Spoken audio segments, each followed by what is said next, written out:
Purtroppo continua l'odissea, ormai è diventata una vera e propria odissea, proprio un calvario quotidiano, soprattutto per i residenti delle frazioni, e anche oggi c'è stata tutta una serie di piccoli e grandi disservizi. In particolare per quanto riguarda le frazioni, attualmente c'è un'unica navetta che serve sia parte da Rosolina e poi prende gli studenti di Rosolina, prende quelli di Calino, Isola Verde, poi Cabianca, Capasqua e ovviamente Sant'Anna.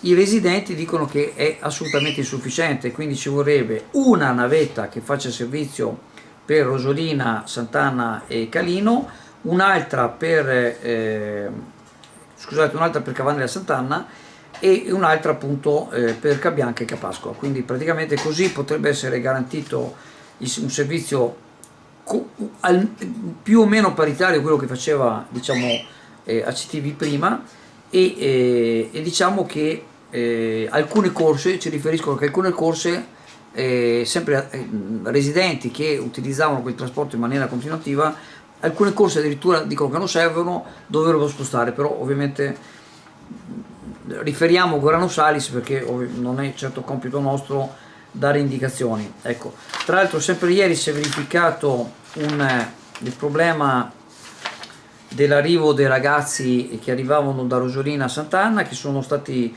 arrivati alle 7:59 di questa mattina a Borgo San Giovanni. Ovviamente ora che arrivano a scuola, a seconda della lontananza, ci sono diversi istituti, arrivano con 5-10 minuti di ritardo in classe.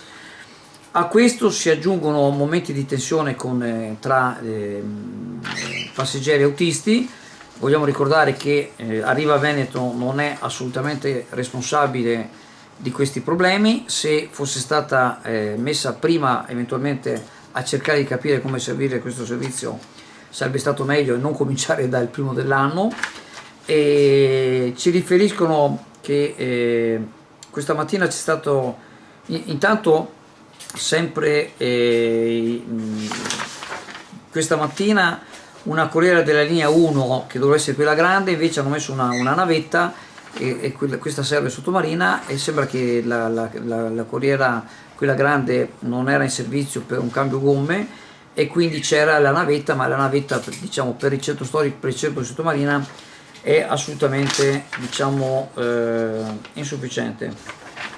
E poi c'è stato un altro problema in mattinata, ci hanno riferito che la linea 2A alle 10:15 questa mattina c'è stato così un confronto un po' tra virgolette acceso tra passeggeri e l'autista, in quanto dopo la presa dei passeggeri in via Berlingo a Borgo San Giovanni, l'autista si è fermato in Campo Marconi e siccome era il momento del suo turno del suo turno di riposo di 30 minuti, ha invitato tutti a scendere, che doveva passare un'altra corriera per portarli al capolinea dell'Isola dell'Unione. Ma ovviamente, senza nulla togliere l'autista che se ha diritto al suo riposo deve farlo, ci mancherebbe altro, e tutto questo ovviamente ha creato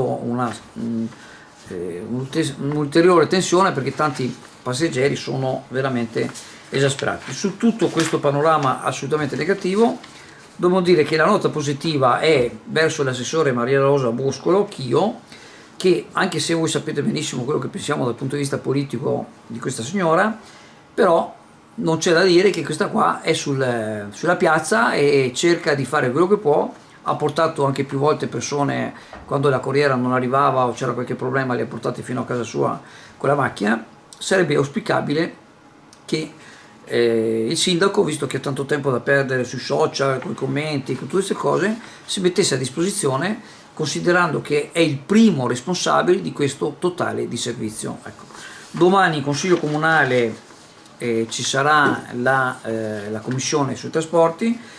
Vogliamo ricordare, chiesta dal consigliere del capogruppo del Partito Democratico Lucio Tiozzo, vogliamo ricordare che le commissioni il pubblico non può parlare, però il presidente della commissione, se non sbaglio mi sembra che sia, adesso mi sfugge il nome, scusate, pensavo Beniamino, il presidente del Consiglio, può delegare qualcuno a parlare. Speriamo che non ci siano momenti di tensione, perché c'è tanta gente che è veramente esasperata, perché ovviamente voi sapete che non poter avere la sicurezza di poter arrivare al lavoro in orario, di non poter mandare i figli a scuola in orario, e sapere che tutto questo il sindaco era consapevole da 2 anni e praticamente l'ha come minimo sottovalutata, ma dire sottovalutata in realtà sarebbe da dire qualcos'altro.